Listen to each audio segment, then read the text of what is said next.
Nerd Soul. Yeah, that's right. Late ill kid at OneYoungsta holding it down, bringing that street geek and nerd soul. It is time to talk about Star Wars. You know what? You know what the deal is. It's Ahsoka, and we are not alone. We are joined by the one and only Jay Sherer. What's up? Oh, I'm here. It's good to talk about Ahsoka. We keep getting good episodes, so I'm excited about this. Yes, yes, yes. So I will start this off with, did you like it? I did like it. There were a couple of people I follow on Twitter or X or whatever we're calling it these days. A couple people were like, "This is the best episode yet." I'm like, "What?" Not hardly anything happened. I mean, yeah, there was some character interactions and stuff, but like there wasn't that much of the plot that was playing itself out. So I didn't think it was amazing. I still think my favorite episode is episode 4. I still think I like the 10 minutes of episode 5 with Anakin a little better than this episode, but it's up there. I mean, it's probably, I don't know, it's probably a 9 out of 10 for me. So It's a strong episode.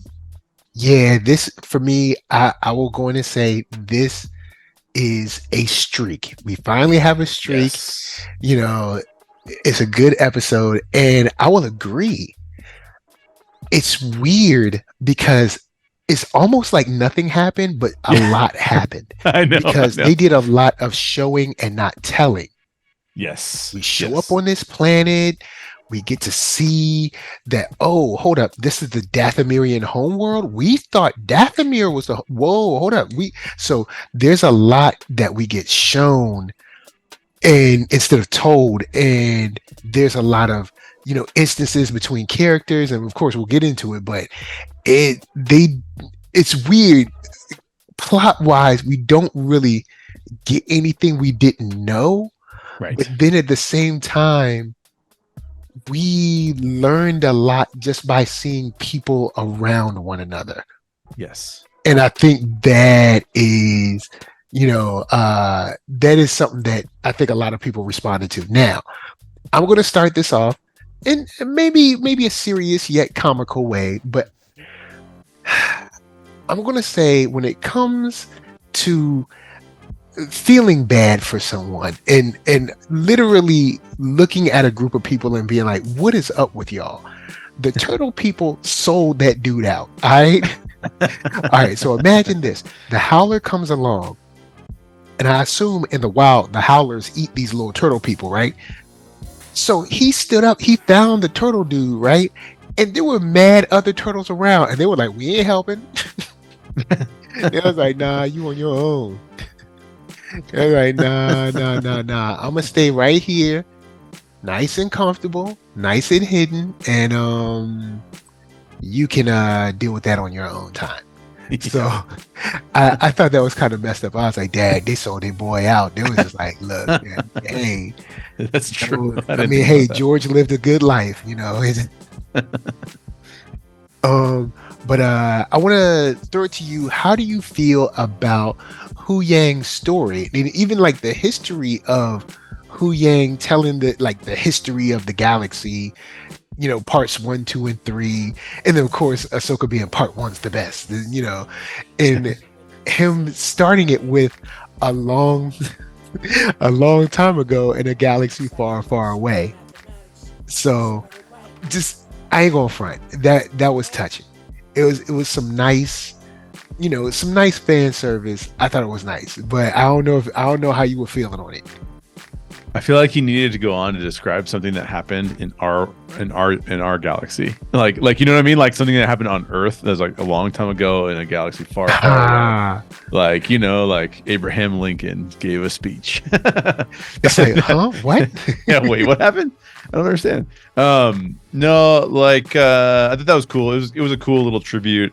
I thought it was funny that she said the first one was the best, because I don't know, like, if that was meant to be like, what it sounded like to me was, it sounded like it was the first Star Wars is the best of the original trilogy, like that kind of thing. Yeah, I think that was supposed to be kind of like the nod to the fans, how fans always say, oh, the first one's the best. Exactly. And I was thinking like, oh, well, obviously, like, I think Empire is the best. So like, what is she talking about? But this is podcasting for you. We have to make it into an argument.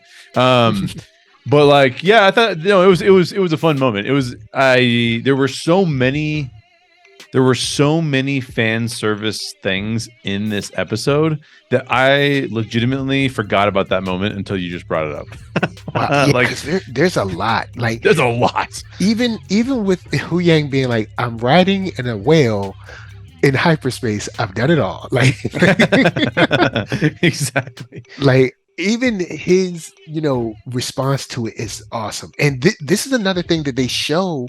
I mean, they kind of tell, but they show, I guess, and tell, is when we learn about the Purgil graveyard. Because when we show up to the planet, we're like, oh, it's a planet with rings, like Saturn. And we know that Saturn and is it Uranus that has rings too? I know Saturn does, but anyway, we know that Saturn's rings are basically broken up asteroids, old moons, blah blah blah, floating around. So when we get close, because Balin is talking about the Purgil come here to die, and when we get close, I was like, oh snap, that's awesome. Like that, I mean that's it's bad that they come here to die, or maybe it's a good thing for them. But anyway, like, it's just cool them showing that, showing it up close and being like, oh, these from far, these look like rings, but these are a bunch of old space whale bones that are just, kind of caught in the orbit. Yeah. And to that point, it also makes a really interesting conflict building mechanism, because now we know that these space whales might all be obliterated as soon as they show up in by this planet. So like the fact that they're like alluding to the fact that, look, these people don't have any respect for what Ahsoka is currently hyperspace traveling in, right? Like they do not care about these things. So that was pretty wild too. That's something that I really cued in and like, wow, they're showing us so much. And of course, like the more we see in this, because like you said, we don't really move a lot in this episode, but we get so much. Like the Dathomirian history that we get is interesting, because we show up, and now at first I was of the mind of like, yo, Morgan isn't really a big deal, who cares? But now, seeing as Morgan is one of the Night Sisters, she's Dathomiri, this ties back. And now knowing that, oh, the Dathomiri people are from a whole nother galaxy. Interesting. So they're bringing a whole different use of the Force to this galaxy. I wonder how the Jedi first responded to them when they met them, because they don't seem to be too friendly. Right. Even when you see them here, similar to Mother Townsend in Clone Wars, and I guess there's different mothers or different sects of mothers or whatever. Yeah. Because they have a mother here, and they still do the cool voice altering thing where it's like a woman and like a demon at the same time. Yeah. But having the three witches and seeing their kind of response to Sabine saying it smells like a Jedi and stuff, like there's so much they don't really tell us, but you clearly see Dathomiri witches, at least. We don't know about the men, but the witches at least definitely do not like Jedi. And it's probably an old beef, super old. And you see that they respect that power of the Jedi. They were like, she needs to be kept in solitude. They were like, immediately, shut it down. We don't need her around nothing. No weapons, no nothing. So we learn so much in just that interaction. But once again, the plot doesn't really go anywhere. Right. But we learn so much about the attitudes and the interactions between those two. And I love that. Yeah. It's just awesome, man. And then, of course, their costuming is incredible. Yeah, their costumes are amazing. They're interesting too, because when you bring up the point of them, it's interesting that they know what a Jedi is, because until correct me if I'm wrong, because I don't remember this ever being in Clone Wars. I don't remember it ever being in Rebels, but maybe I missed it because I haven't seen all of Rebels yet. But I don't remember there ever being another galaxy mentioned until this series. So like, we're going to travel. Obviously, we've never traveled to another galaxy that I'm aware of, but now in this other galaxy that's almost impossible to get to. And the only ways of getting there are by building this ring hyperspace vehicle. Ring. Yeah. So this thing that has like the craziest hyperspace jumping capabilities, or the Purgils, like they know what the Jedi are. And there's no indication that that sect of Dathomirian witches, there's no indication that they've left that planet ever, like because they can't get anywhere right now. So but we also have the knowledge from the past episodes that this map comes from an ancient people that I guess were like travelers or whatever. So this really opens up a whole lot. Yes. And I'm assuming that we're on the outer, like they say, like the wild space or the outer rim of this galaxy, because we're close to the other galaxy that we're from, like our galaxy. So wow, we don't even know the politics and like the whatever of this galaxy. So this is like a whole, it just opens up so much, and it definitely reads into how they operate already, which I thought was like awesome. And it makes me wonder, how old are the Dathomirian people and how far reaching are their powers? Because it really speaks to another question that I have. I wanted to ask you how you felt about this. When we see the ship return, and you see how there's pieces of gold in there, you see like the troopers seem like they're held together by like the Dathomir like red tape or fabric or whatever. My question to you is, do you think that these are all like Maroc? Interesting. I'm wondering if all of these troops are like even, I guess, quote, real. You know, because the gold ship is fire, and it surprised me because when Thrawn shows up and we see the ship, it's full of people. Like there's tons of troopers there. It's not a situation where we're looking at a skeleton crew. Right. It seems like he still has some strength and force there, and those things really, once again, visually let us know that Thrawn hasn't just been out here, I guess withering away. He's been plotting and planning for quite some time. Yeah, exactly. Two things I would say. First of all, when that Star Destroyer pulls up, that is such an amazing moment. I love that. It felt very like Rogue One to me, right? Like where there's ships on planet and they're just like, they're right there. That was super cool. I love that. This may be a controversial take, but okay.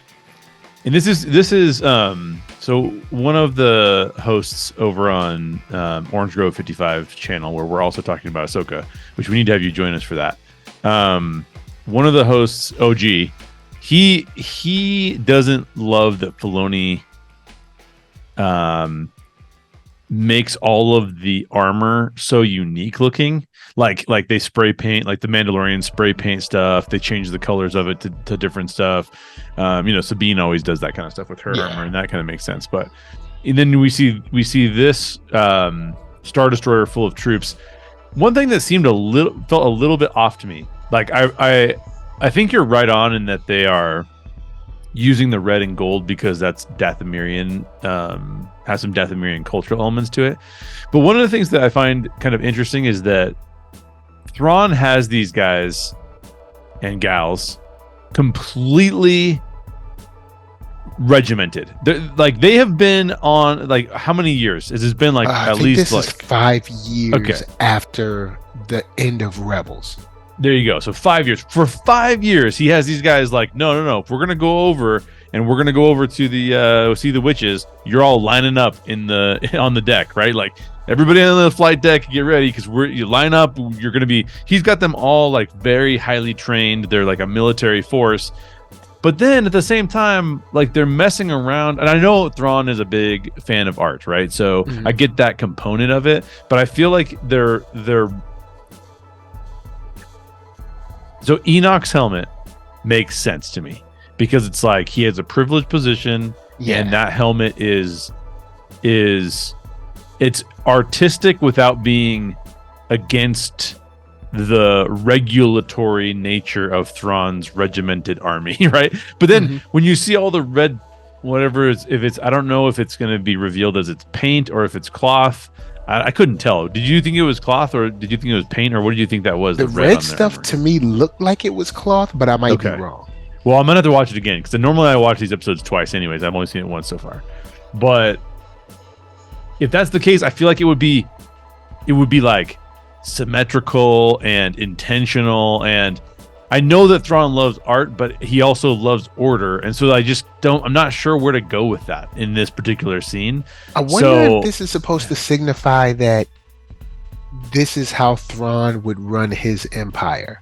Because I mean, I assume that Thrawn, even though he's been in another galaxy, I assume that he knows the Emperor is dead. So maybe he's like, I'm going to come back and run it my way. I don't know, because he still has the gear on and all that. So yeah, I don't know. I don't know. That is a good point because it's like, or maybe it's just one of those things where this is what we had to do. All of these different soldiers had different, issues with their armor. Maybe I don't know. Yeah, it could be. It could be.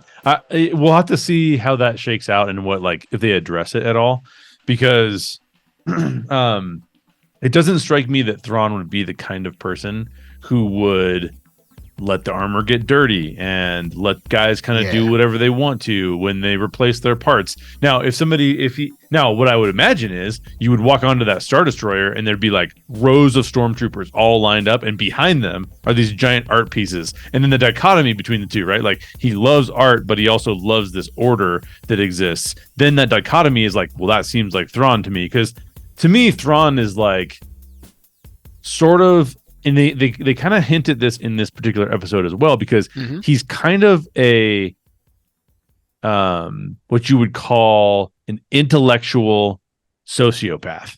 In other words, he knows like that's good art, or like I appreciate that art. I want finer things. I want nice things. His uniform is like super pristine. He never blinks. Like he's very, but then at the same time, everything is like an equation to him, not a relationship. Like even with the way that things play out, he's like, well, I technically said this, I didn't say that, so we can kill him. It's no problem, right? Yeah. Like, so he switches from intellectual, like where you can have an intellectual conversation with him. But if you slip at all, if you make the wrong deal with Thrawn, like he does not care. You are gone, So I'm interested to see how that plays out, and if we get a little bit more background into like why he's like that or how he's like that. Yeah, and speaking of the deal changes, and when the deal changes, I saw some things that I was surprised to see. It seems like Shin Hati was not pleased that her master essentially broke his deal. Because remember, when we're back on the cliff, he's like, I gave her my word, this is what we're going to do. Yeah. So Shin Hati releases her. Then when we get over here, he's like, oh, yeah, well, she has a chance to meet Ezra, and we're going to use her to find Ezra so we can kill them both. And you can see Shin's face doesn't look like she's too keen on that plan. It seems like the way she's looking at it is like, hey, this is kind of foul, and we don't operate like that. Well, so here's the question for you. Because I have an alternate take about why he's saying that. So, okay, what was your take on why Baylan makes that whole thing happen? Like, what do you think Baylan's motivation is right now? The only thing I can guess is that because see, Balin, he keeps talking about this power, but he hasn't really described the power or said what the power is. So I'm not sure exactly what he wants. I don't know if he's planning to remake a brand new Jedi Order, but just in his liking, or like I don't know exactly what he wants, because on one hand he says that she can still be of use. So I'm like, maybe he's planning to take her under his wing as well and build a new order, maybe like a new, order, but with Balin's kind of sensibilities, and then maybe with Ezra too. But does he plan to just stay over there? Maybe he's like, hey, I don't want to be in this galaxy. I'm going to go to the next one and stay here, like in the galaxy that they go to. I really don't know what he wants. Right. So I mean, I don't understand why it seems like he goes back on his deal. I don't get it. Like but that's one thing I love about him is that I can't nail him down. Yeah. Like I don't know what he is or what he wants. So even he says he's training her to be something better. Her meaning Shinhati. Right. So I don't know. Yeah. So I'm with you. This is what I'm thinking based on what he's saying. So originally it felt like he wanted to bring Thrawn back, and that he was with Morgan in that activity. But now I don't think he cares about Thrawn at all. In fact, Thrawn's kind of like, you used to be a Jedi. Like Thrawn seems to despise Jedi to a certain extent. Yeah. And clearly the witches do too. So it seems to me like Balin is using everybody, because I don't think that he's there to bring Thrawn back at all. I think that he thinks that there's something on Dathomir that is going to provide him with more power, whether that's a Sith artifact or a Jedi artifact. I mean, now we know that the witches know that there were Jedi, like they probably were on that planet at some point.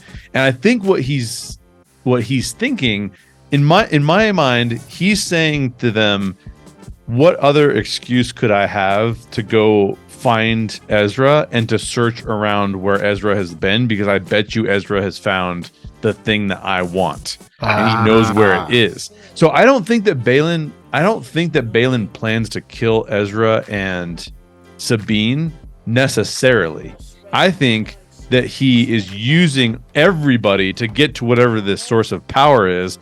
And to your point, I don't think it's necessarily Sith power, nor do I necessarily think it's Jedi power, but it's some other force power that he could get his hands on, because he's clearly not trying to he hasn't tried to turn Sabine to the dark side.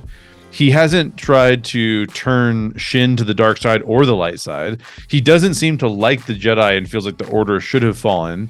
He doesn't have a red lightsaber. He has an orange lightsaber. So he feels very much like, and I think that this puts him as in direct juxtaposition to Ahsoka's character. Ahsoka's character has the white sabers. She's come back as Ahsoka the White, who is seeking peace. Ahsoka the White. Yeah, that's what everyone's calling her. Just like Gandalf.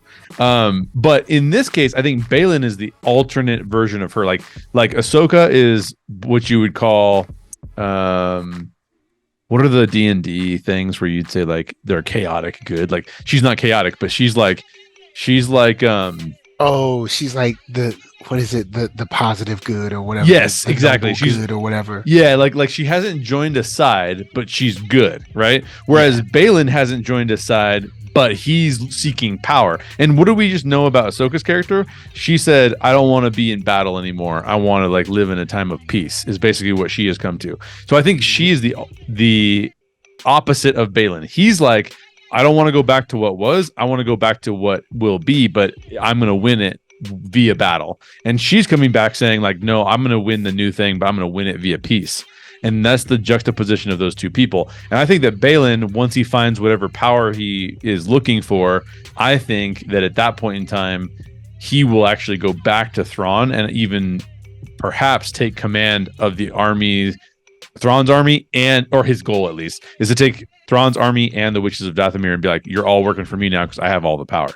But who knows? Who knows? That's just my guess. That's just my guess. You know what? I can see that because he keeps saying power, of the likes you've never known or power you've never seen or, Yep. This awesome power. And I'm training you to be more, all these things. But we haven't really gotten a chance to get into what it is. Yeah. So I do want to stop for a second and touch on something that I thought was cute. The howler. The howler is cute. It is. Like when it comes back to Sabine and she's like, no, you left me, get out of here. And like she starts walking and it's like, he's coming back. Like, and so it was cute, it was nice. And then even when it was clear that the howler wanted to eat the little turtle guy or whatever, the little crab guy or turtle guy, whatever it was, it was cool where she was like, no, sit, down. And then, when you see, like I said earlier, when you see there's like, hold up, there's like 5 other ones, like y'all just gonna let him get ate? Like that's it? So, but I did think the howler was cute. And then even the little turtle people being like, hey, I know that sign. And then seeing how they all have signs, I think I think this is a good guess for me to make, and let me know what you think about this guess.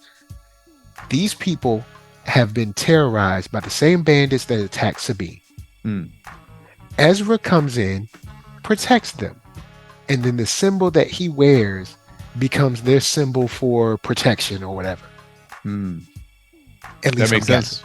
Yeah, that makes sense. That makes a ton of sense. I'm pretty sure when Ezra showed up, there was no more bandit activity. He probably shut that down. Yeah, exactly. Especially with these little turtle people, they can't defend themselves, man. They move slow. No, the mad teeny. I'm sure they don't have any kind of defenses or anything. Which goes to my conversation with you and Solar about hobbits or the Harfeet in Lord of the Rings, where I'm like, I know y'all are little, but y'all still need like a defense force or something. Like there needs to be like a group of y'all that like are willing to at least hold a sharp stick. Like yeah, can't just be out there just no protection. Well, especially these guys, because they actually have the shells, and so they could actually, you know how the Romans used to fight, where they all put up their shields and then they have the spears. Yeah. Like, come on, get some spears and use your shells. Like, come on, you gotta do something. You can't just be like the work prey. In tandem or something like that. Yeah, exactly. But that whole moment with them, I thought was cool, and seeing how they responded to her sign, like once they saw like the insignia, they knew she was safe. So I thought that was awesome too. But I do want to go ahead. Let's get into the man of the hour, which is Thrawn, and I'm going to say one thing real quick. All right, so I like Thrawn. Thrawn is my favorite Star Wars character, but I am so tired of Hollywood making you wait for what the point of the season is until like the last 2 seconds, because now we have only 2 episodes left, and there was only 8 episodes in the first place, and we just saw Thrawn. So of course, Thrawn is going to have to split time with the other actors and the other characters and stuff.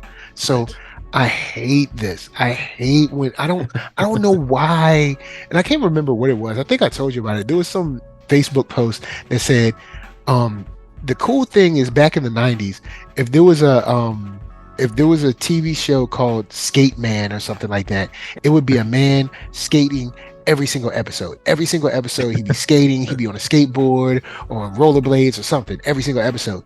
Nowadays, he would cry and complain about how hard it is to walk every single day until the very last episode where he gets a skateboard. Yeah, it's like, you know what? They do that, and I hate that. It's like, I hate it. Bruh, you showed us Thrawn in the trailer. Give us Thrawn. Show us why he's feared. Show us why everyone's scared that he's going to come back. Because see, now what we're going to get is 2 episodes, and it's not going to get 2 full episodes of him just mopping up the Republic. You're not going to get that. So it's like, we're still going to have to split time between Ahsoka and Sabine and Ezra and all this stuff. It's annoying. But with that said, he is cold, he's calculating, and I love it.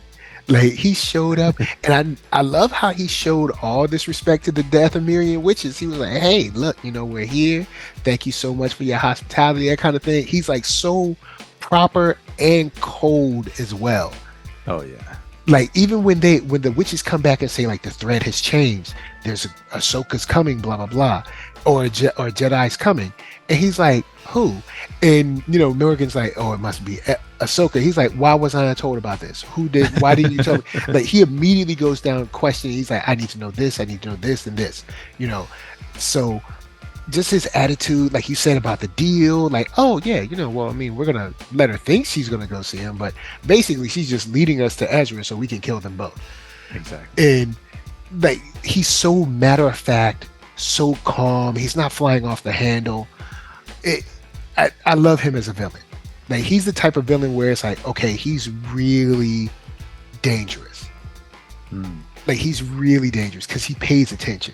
He's not just like some wild, he's not like the Joker. Even though the Joker is cool in his own right, he does, he definitely gets the job done, but I think Thrawn is one of those characters where he's so intent on what he does.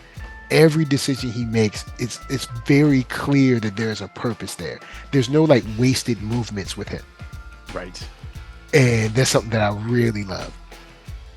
Yeah, I mean, the guy, he feels like a chess player of a villain, right? Like, when you hear about these amazing chess players who can think 20 moves in advance, and by 20 moves in advance, it's like 20 moves of all the different pieces on the board. You know what I mean? Like, I feel like that's Thrawn in the basic description. Is he already knows all of the scenarios that could occur, and he's taking those into account, and he goes, I'm going to make my decisions based on knowing what everyone's play is in the room, and therefore it's almost impossible to surprise him, which is why he is good on his feet, though, because as we just talked about, like, they could say like, oh, by the way, Ahsoka's on her way, and it's like, okay, well, then that changes the pieces on the board. I gotta think about that for a minute, but we will, by the time she gets here, we'll be ready for her. It's like, oh my gosh, that guy's pretty intense. Yeah, I agree. He's one of the better villains because he,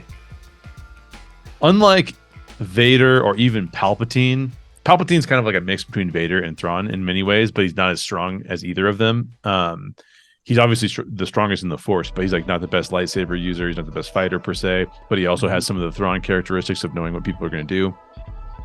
But no, because if you're fighting Vader, you're like, okay, well, as long as I avoid Vader, like, I'm probably going to be okay. If he's trying to hunt me down, then maybe I can trick him, because he's not Anakin isn't like the sharpest tool in the shed in terms of like what I could pull over on him. But with Thrawn, you're like, if this dude is hunting me down, I don't stand a chance with this guy, because he knows it's every like possible move. I might just have to stand and fight because he's going to find me. Your best move in fighting Thrawn would just be to like yell and run right at him with whatever weapons you have. Don't let him think. Just go toe to toe with him right away. That's your only option, because if you try to outthink him, you're dead, because he has outthought you already.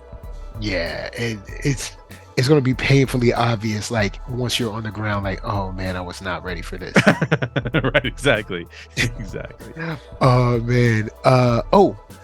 Ezra's reconnection was beautiful, but also made me angry. Okay, I like that Ezra basically looks like his dad looks now. Like, in the old picture from the Rebels that he had of his parents, he basically looks like his dad looks, which I think is awesome. It's a nice, like, attention to detail. But here's why I'm angry about it. Ezra didn't do anything. Sabine did everything wrong. He's basically asking her, like, hey, everything worked out, it's so good to see you, kind of thing. Like, oh, it worked out, and I'm happy to see you. It took you long enough. And she's like, you didn't tell me where we were going. I also don't like this, because since they play it like they're brother and sister, they don't run and hug and then kiss, even though they probably should have. But anyway, I love where he says, "It worked, didn't it?" And then he's like, "Hold on, didn't it work?" And then Sabine's face, she's like, "Well, it worked." And she doesn't tell him anything. Even when he asks about it, she's like, "Oh, well, don't worry about it right now." No, Sabine, this is very, very important. Like, you make Sabine such a dumb character by doing this. And don't get me wrong, Sabine isn't the only one that's ever done this. This happens in a lot of movies and shows where they do something very drastic or whatever to meet the person, and when the person's clearly in danger, they're like, "Oh, well, don't, just right now, it's very important, for us to have our moment together. So don't worry about anything." Even when he's like, "Yo, you're riding a howler. How'd that happen?" And she's like, "Oh, don't worry about that. It's what I would have liked to see." And you can still have this moment, Dave Filoni, and you don't have to make her look stupid or make her look hyper selfish when there's a whole galaxy in danger of returning to the Empire. The thing that they fought against for 4 seasons to stop. So anyway, you can have her meet him, and after they hug, be like, "Look, I know you're happy to see me. I'm happy to see you. But look, I had to do some drastic things to get here. Thrawn is about to get back to the other galaxy. We have to mount up. We got to stop him to keep him trapped here." Boom. Then it's like, "Oh, so you didn't sell out Ahsoka. This was your backup plan if Ahsoka didn't work, to get there, to still be able to get Ezra, but then stop Thrawn. Not be like, 'Oh, well, let's just enjoy our time here and we'll talk about it later.'" What do you mean? What do you mean later? They're here with the hyperspace ring, dum-dum. I mean, am I wrong? Am I crazy? No, you're not crazy. No, that's so actually that scene made me think of our conversations, of our prior conversations, where we talked about the romance factor between Sabine and Ezra, because, and I'm going to contrast what happened in this episode multiple times, actually, in my opinion. Okay. With Steven Spielberg. Steven Spielberg may be the best of all time at this, but Steven Spielberg creates these magical moments where you can feel terrified, awestruck, you can feel sympathetic, you can feel joyous. Like, the way that Steven Spielberg films things makes the audience feel like, so for example, Jurassic Park. You got, they arrive on the island, and Sam Neill's character is with Laura Dern's character, and they're in the Jeep, and they're looking for dinosaurs, and they've come to a few places and there's no dinosaurs, and they're like, "Man, this island sucks." And then they pull up into this giant field, and instead of showing us the giant, amazing for its time CGI dinosaur, the music swells and they show us the close-up of, I think his name is Dr. Grant, right? Dr. Grant removing his sunglasses, and he cannot believe his eyes. Yep. Like, that moment is so stunning that when they show you the dinosaur, you are already pumped to see the dinosaur. You're like, "This is amazing," right? And because you're like, "Hold on, what is he looking at?" Exactly. And that's like the introducing the audience to empathy for the characters, because now we feel like the character feels on the screen before we even see what we're going to see that's amazing him. So that is like the epitome of greatness, and Spielberg does that in every single movie that he does. It's hard to do. Not a lot of directors even come close to Spielberg, but I feel like there was a couple moments in this particular episode where they were cool moments, but they almost could have been even more poignant. Like when Thrawn arrives, it's on the visual of the Star Destroyer arriving. Now that's an amazing visual. Yeah. But there's no audience, there's no character reaction to be like, "Oh no, this is Thrawn and we better be on our best behavior," or like, "We better make sure that he realizes we're not against him or kills us," or whatever. But that I can put aside, because Thrawn is imposing because of what we bring to the table with Thrawn. I mean, like I know Thrawn. I haven't even really seen Thrawn in Rebels yet, but what I have seen is I know Thrawn from the books, the Thrawn trilogy, the Timothy Zahn trilogy, right? But the most disappointing part of this episode for me was the same thing that just kind of made you angry, but from a slightly different angle, and that is. If Sabine, as a character, is willing to sell out the entire galaxy because Thrawn's going to come back, so that she could reunite with somebody that she loves, who she considers family, there's no way that they can meet each other and act like they just saw each other at Starbucks randomly.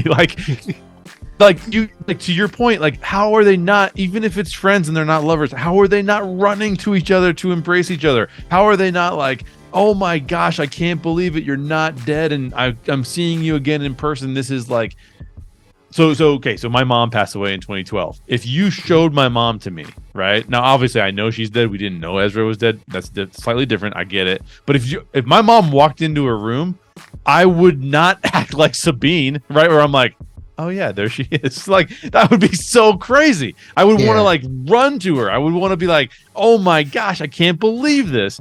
So there's something that's why I contrast it with Spielberg. Is like Spielberg gives us those moments all like, and he's the best. So it's not fair to put Filoni up against him. I'm not saying that, but still, in this moment, it just felt so.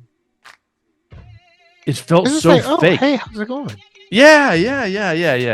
And it didn't make any sense for Sabine to make those decisions the way she made them. And the reason it doesn't make sense is because you definitely had two people that were romantically interested in one another in this series. Of course, Ezra liked her first. She was like, whatever, I don't care about this random kid. And then she grew to like him later on in the show. And then in this show, in Ahsoka, you make it seem like, oh, we were just family, brother and sister. And it's like, what? Yeah. Hold up. Why are y'all pulling the brakes on this? This makes no sense. Didn't y'all watch the show y'all are referencing? Especially since this is essentially like Rebels season 5, sort of. Like, so why are y'all going back on that? And it's weird. It's almost like Star Wars is scared to have someone kiss someone. It's weird. Yeah. How are these people being born, Filoni? How are these people how are these people being born? Like, that's all I want to know. How are babies happening? Yeah, so there's a lot of Shmi Skywalkers out here. Yeah, it's weird because it would have been so much better for a long hug, a kiss, and maybe her seeing him and just crying and standing there staring at him for a second. Okay. That could change it, and then him walk to her and just something instead of just like kind of smiling and be like, oh, hey, how's it going? Well, and he's pretty smug about the whole thing too. You know what I mean? Like, he's kind of like, yeah, found me. It's like, what are you talking about? Do you know what they had to go through to find? Like, yeah, I don't know, man. That was driving me crazy. I was like, you gotta be kidding me. This is, you guys, you're blowing these moments just like in Last Jedi. You literally have this dude Finn screaming about Rey the whole time. Rey, where's Rey? They finally see each other. They run to one another as they should, and they hug each other, but then they're like, best pals. It's like, no, people don't. Just like in Force Awakens, when she's like, you came back for me, there's no way that is not romantic. Bruh, come on now. If this was Indiana Jones, he would have been kissed that girl. Come on. Like, but once again, you're talking about Steven Spielberg. So it's like, come on, man. This is, I don't get it. It's clear it's clear that Ezra liked her in Rebels when he first met her.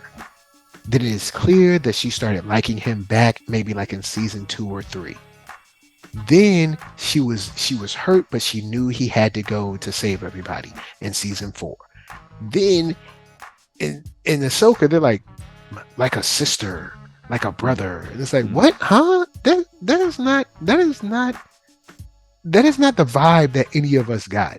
And I even thought I was crazy for a second. I was like, let me look online. And other people were saying it too, like, hey, didn't they like each other? Like I saw people saying it on Twitter and on Reddit. Like, hey, did I miss something? I thought they liked one another, like romantically. So what is going on with this brother sister stuff? So at that moment, I knew, okay, I didn't interpret this show incorrectly.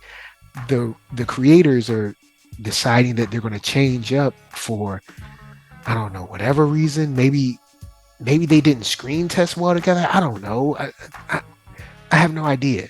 Maybe the actress or the actor is like, I don't want to kiss nobody in my roles. I don't know. Yeah. Well, what's weird about it is it's the same creator. I mean, it's like Dave Filoni, who was the one that hinted at all this stuff, is the same one who's putting this stuff in. So, yeah. I mean, maybe we'll get more information on this. Like maybe, for example, one of them is more romantically inclined than the other one, or maybe they're unsure about each other because they're romantically inclined and like they know attachments are bad or something. Like maybe there's something that they're still gonna, filter so maybe, in here. Maybe it's a situation where it's like, he's feeling her, but he said sister because he didn't want to be rejected. So, maybe that's it. Maybe that's it. That's all I can think of is like, we're going to get more information there. Because if we don't, then that moment will feel really strange. It feels really strange right now. And I can't imagine it feeling different, but who knows? Maybe they'll add some more context later that makes a lot more sense to us. I don't know. Yeah, it's weird, but with all that, I do want to say that I did like this episode. You know what I'm saying? From Balin's memories about the Order to Sabine and her battle with the bandits, which definitely showed that she's kind of putting her own little spin on being a Mandalorian and a Jedi. Kind of going half and half with the gun and with the lightsaber. I thought that was cool. I'm gonna throw it to you though, with the 2 episodes that we have left, what do you think we're about to see? Because I'm sort of at a loss right now. What do you think we have next? This is where it gets really interesting, and it gets really interesting for multiple reasons. One, how much is Thrawn gonna play a role in any of the other series that are being made by Disney that are going to come out before we get the movie that is a culmination of all of them, right? Because I think based on the way that they've set this up, I think that the part of the ring travel device, hyperdrive device, part of the reason it's a ring, I think they're gonna lock his Star Destroyer into that ring. It's gonna fit in the center of that ring. Everybody back. So they can bring everybody back. Exactly. And I kind of have a feeling that Ahsoka, Sabine, and Ezra, perhaps with Balin and or Shin, will all be abandoned on the Dathomirian planet that we're seeing here. And I say that because if you're not going to have another Ahsoka series, which we haven't heard of an announcement yet for one, which makes me think that they've already announced the film, which makes me think that they already know what they need to get to the film. So now, granted, I say all that as if Disney's planning stuff, and sometimes it feels like they're not. So who knows? Like we literally know they had no plan. Yeah, yeah, exactly. So assuming that they know what that movie is about, my guess is that movie is about the New Republic having a last-ditch attempt to prevent Thrawn from taking over. And so with that in mind, because we know, Rey and Finn and Poe and all those characters who are not even in it yet, like Thrawn's not on the table in that series. So they have to take Thrawn out of the equation by the time that movie ends. And I have a feeling that they're not going to bring Ahsoka back for a season 2 of Ahsoka, even though I think that would be actually genius of them because people love it so much. which makes me think that Ahsoka and Ezra and Sabine, their primary goal will be to try to get back. And that will happen at the beginning of that movie, that they'll come back to the normal galaxy. So my thought is that this show ends with Thrawn abandoning them, exiling them on that planet, and arriving in the normal Star Wars galaxy that we're used to. Mm-hmm. And there's basically very few Jedi at this point. Obviously, Luke is somewhere doing something, but Thrawn's going to have a team of people plus the Dathomirian witches, and he's going to be able to do whatever he wants in the galaxy. I think also, I'd be surprised if they planned on getting rid of Balin, but Ray Stevenson passed away, R.I.P. So I don't know if they're going to just put him in a helmet, put another character in a helmet and say it's him. I don't know if they're going to say that he died at some other point when they start this next movie. I don't know how that's going to shake out, but I do think that he's going to need to be. I have a feeling they're going to edit it so that it feels like he died in the show as well, because they had time to do that. And it'd be really hard to carry his character forward. And I think it just ends there. I think it ends in a very to be continued way. I don't think there's any other way to end it personally. And I don't see how you move. You could have them all move back into the same galaxy because they're all Thrawn's prisoners, but I don't think Thrawn would take them as prisoners. I think he would just kill them. So it makes more sense for him to exile them, without and then they Thrawn probably on his way out just decimates all of the whale population. So there's no theoretical way for them to get back. That's the only way I see it ending. But what about you? What do you think? I definitely think we're going to be stranded. Sadly, I think we're going to have all of the Force users stranded on this planet. I don't think Shin or Balin make it back with the Dathomirian witches or Morgan or Thrawn. I think they all get kind of left behind. And maybe there's some uneasy alliances, or maybe people's sensibilities change, or maybe alliances change.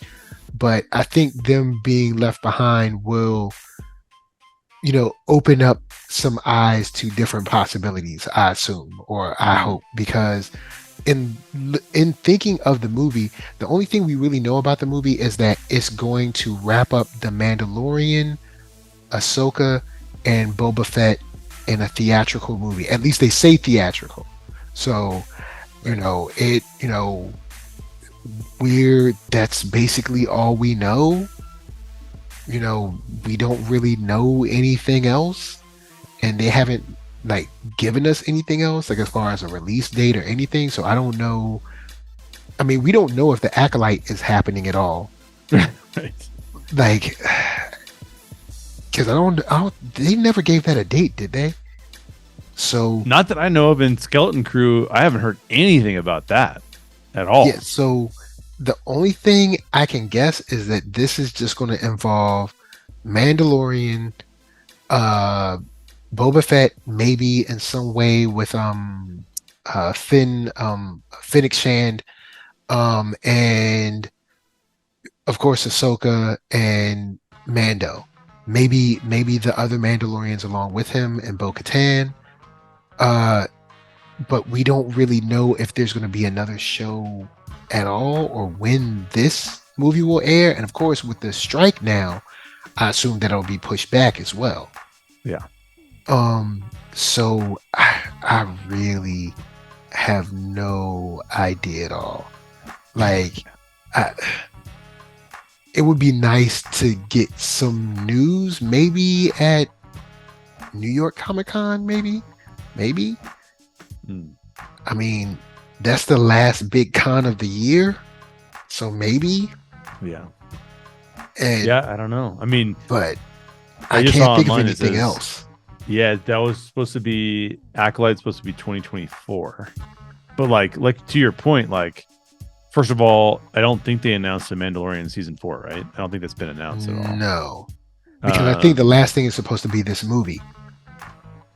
Yes, exactly. So like, but will there be a season 4 before this movie, or will there be a Book of Boba Fett season 2? I think Book of Boba Fett season 2 or chapter 2 or whatever they're calling it, like that, I believe is supposed to come out before the film comes out. But I haven't heard any movement on that, which means you're talking about pushing that out further too, because you're talking about, let's just say that starts filming, like, I don't know, they come to an agreement and they start filming that in like early 2024. It's not going to be it, but like maybe late 2024 they have a shot at getting that show out there, but more likely it's early 2025, unless they've already got the scripts done. But again, I have not heard anything about that, and everybody's put down their pens, so to speak, because of the strike. So like, yeah, I don't know, it's getting into like wild territory.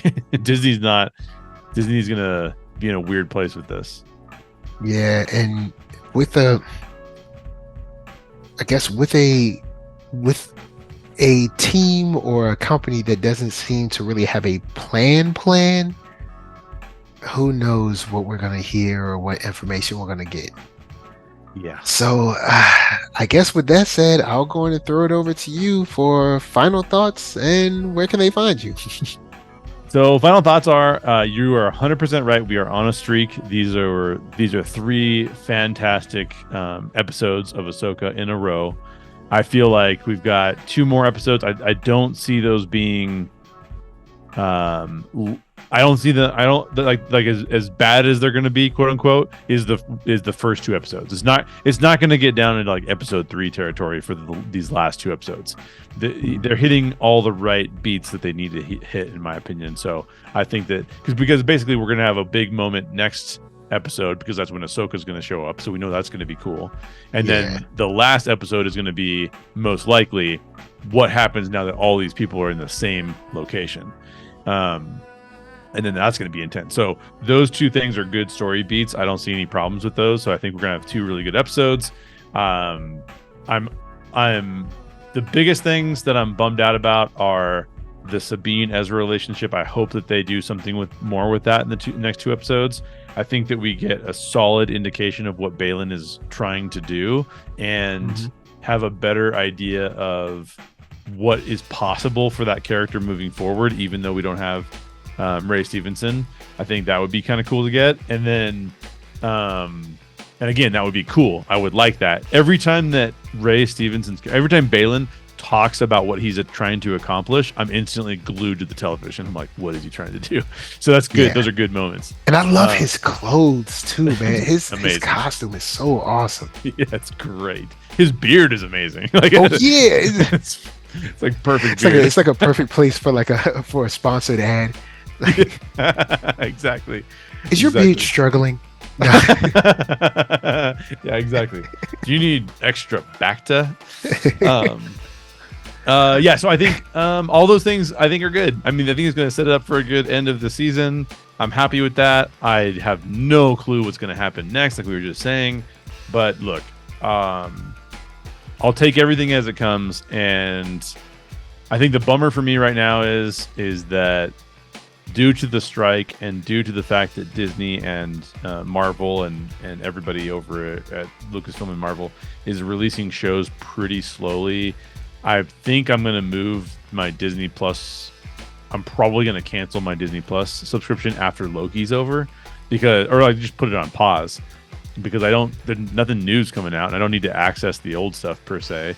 So I'm more concerned about like what are you and I podcasting about in January? You know what I mean? Like it's gonna be like a real dry spell for a while with all these. There'll always be some. I mean, like for instance, there'll always be like right now anime is still hot, but I know I don't know you don't watch a lot of anime unless you do, and I don't know.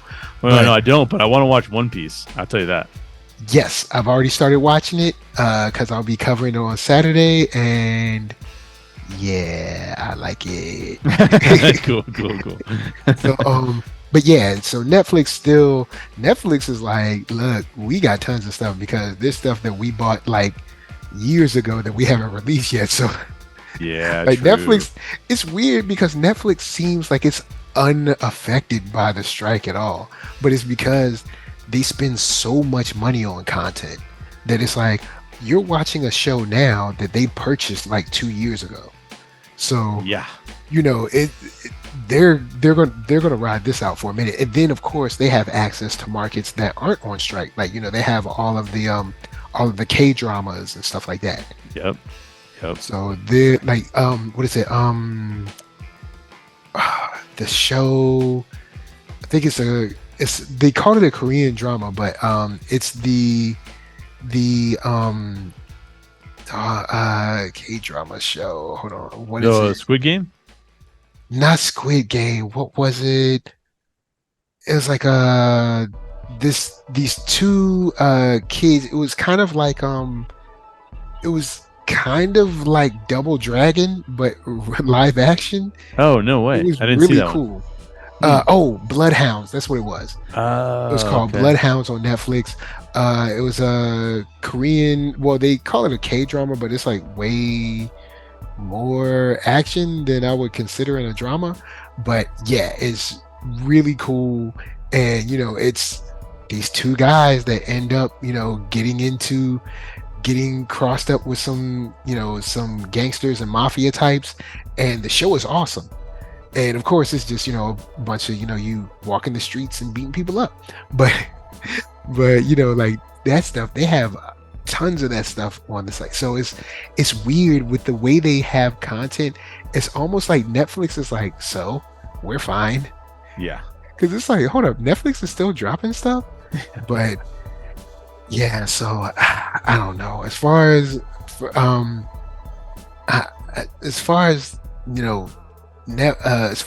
Disney, Marvel, all the WB, who knows? Because I mean, you're putting out Warner Brothers putting out stuff that they can't even really promote seriously. Mm-hmm. Like even with the Aquaman stuff, like I don't know. I really have no idea. But anyway, sorry. Where can the people find you? Oh yeah, people can find me over.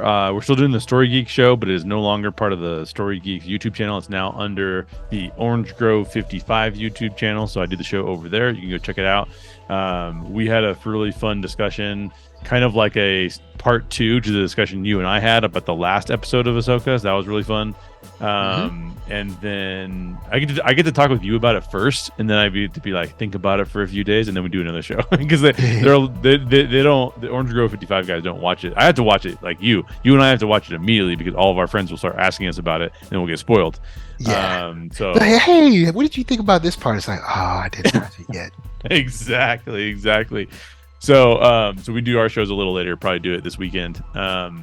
And we need to get you on one of those shows. So you can find me over there doing that. And then also at How Stories Work with Jay Sherer. That is another YouTube channel that we are doing a short film. And there's a table read version of that coming out probably this weekend.